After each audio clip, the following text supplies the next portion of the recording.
Hello, let's talk about the 40 Rules of Love by Elif Shafak. मुझे पता है ये बुक लोगों को बहुत ज़्यादा पसंद है, इतनी ज़्यादा that our own Prime Minister recommended this book and I can truly see कि ये क्यों इतनी ज़्यादा लोगों ने पसंद की because this book talks about love, every and each kind of love. The love, two human beings should feel between themselves, the love a human being should feel between himself and all the creatures of the God, and the love a human being should feel between himself and the God or divine. So this is a fantabulous topic Elif Shafak took and she wrote about it, and those 40 rules are magnificent, they are brilliant, they are so beautiful that I could read them again and again. But since I'm gonna give a review about this book, so I would like to say the rest of the story, like the story of the woman named Ella, I just don't have any interest in that. So many people would be like, oh, ye to uska connecting point hai and this and that. Well, that made it very much romantic and dream-like situation, which I wasn't expecting. But the thing is that कि अगर आपने कोई ऐसी book लिखनी है and you want to introduce a story which is like 700 centuries old, तो आपको बीच में कोई ना कोई connection यहाँ डालना पड़ता है and so I'm fine with it. But I have read this book only once, but every time when I was reading the part which was about Ella, I was like, I want to skip this and I just want to read the story about Shams and Rumi. Having said that, I cannot talk about all the 40 rules because they are 40, and also I want everybody to read them themselves because one of the rules actually says that everyone interprets everything differently, so we cannot judge them कि उसने किस चीज़ को क्यों पसंद किया क्यों नहीं पसंद किया. Just like मैंने book के कुछ part को पसंद किया कुछ को नहीं किया, and some people just like, I have couple of my friends who just love this book and they can read it again and again and like cover to cover, and it's their choice. But उस 40 rules में से जो एक rule है जिसकी मैं बात कर रही हूँ, it was so lovely that it said everybody interprets every book and everything by themselves, including Quran or Bible. I know इस पर काफ़ी बहस हो सकती है तो मैं इस पॉइंट पे नहीं जाना चाहूँगी, बट आई डू एग्री कि even when we feel like that we are judging someone, हम कहते हैं कि हम नेगेटिव हो रहे हैं because we are judging someone, but we have associated the connotation of negativity with the word judgment. Judgment तो अच्छी भी हो सकती है.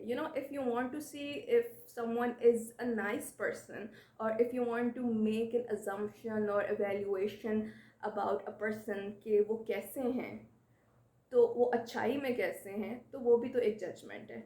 So I'm not kidding. Some people just read some books and then say, oh, ये quote मुझे बहुत पसंद आया.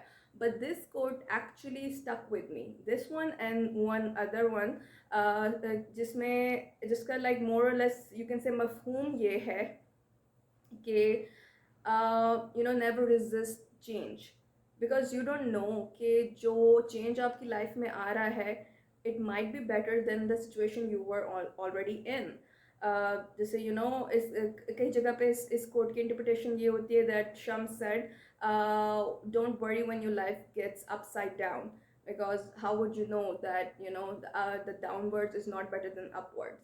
So and I'm like talking from a personal experience that many times many curveballs were thrown in my way and I just feel कि ये मेरे साथ ही क्यों हो रहा है, why me. And then literally sometimes I think of this quote and I feel like कि नहीं, let's see and trust God कि कुछ अच्छा ही होगा. So this is my personal experience related to this particular book. This book made me or reminded me that किसी को जज नहीं करना चाहिए. उनकी आउटर एक्सपीरियंस को देख के, उनकी आउटर अपीयरेंसेस को देख के हमें उन्हें जज नहीं करना चाहिए.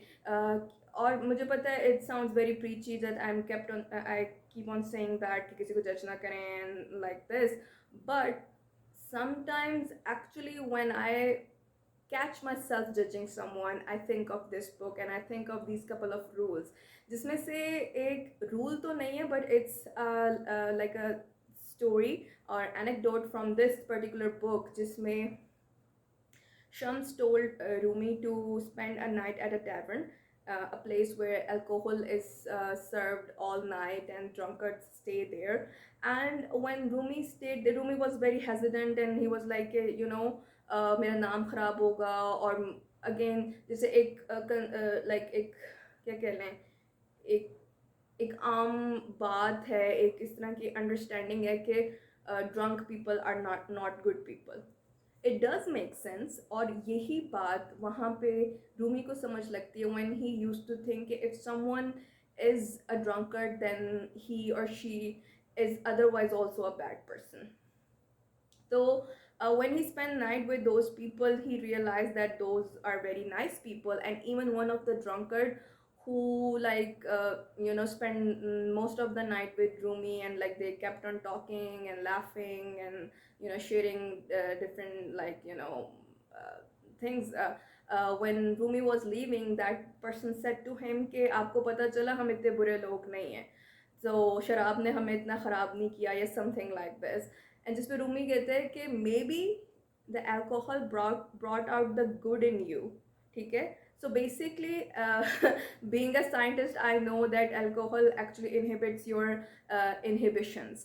ठीक है, तो कुछ लोग जो अदरवाइज इतने फन और इतने जॉली नहीं होते, तो वो अल्कोहल पी के बड़े मज़े के हो जाते हैं. तो या people sometimes do like the drunk you और drunk person or drunk friend, but not all people do that. What if जो उनकी बैड साइड है वो सामने आ जाए, एंड मोस्टली दैट हैपन्स.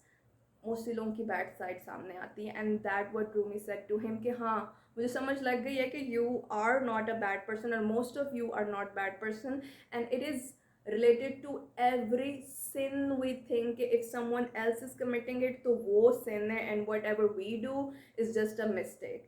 सही है. सो you cannot judge someone if they sin differently from you. तो ये वाला जो पॉइंट था जिस पे रूमी ने कहा कि आई एम लकी कि because of alcohol you actually turn out to be a good person, but not everybody is like that. So it really hit home, and I always feel कि जब मैं किसी को जज करने लगूँ तो मैं ये भी सोचूँ कि उसकी लाइफ में अदरवाइज क्या चल रहा है, या and when especially when I'm judging them negatively, maybe from today you guys will think about judging is not always wrong.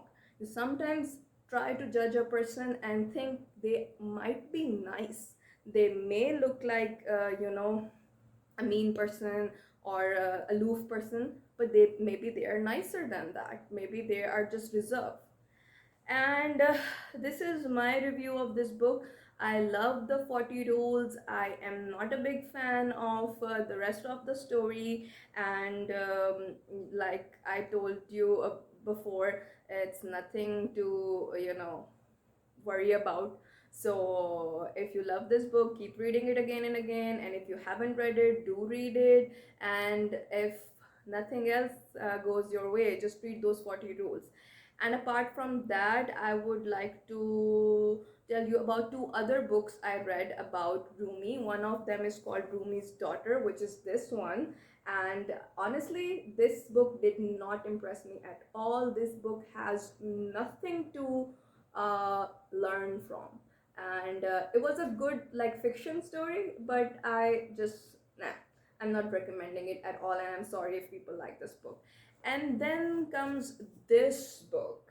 This is a gift from a very, very, very beloved friend, and also this is an autobiography of Shams about Rumi. And I haven't finished this book yet, because to read such a book, you have to have a certain mindset, and I think I haven't been in that zone for a long time, and I'm actually like craving that I want to go and sit at a coffee shop or in a cozy place and nobody calls me up, and I'm just drinking a warm and delicious mug of coffee and reading this book. So when I'll read this one, I'll talk to you about this. And this is from tonight, and I'll leave you guys. And do let me know what you guys think of this book and what other books by Elif you guys have read. And next time I'll bring in some other book by her. See ya, bye.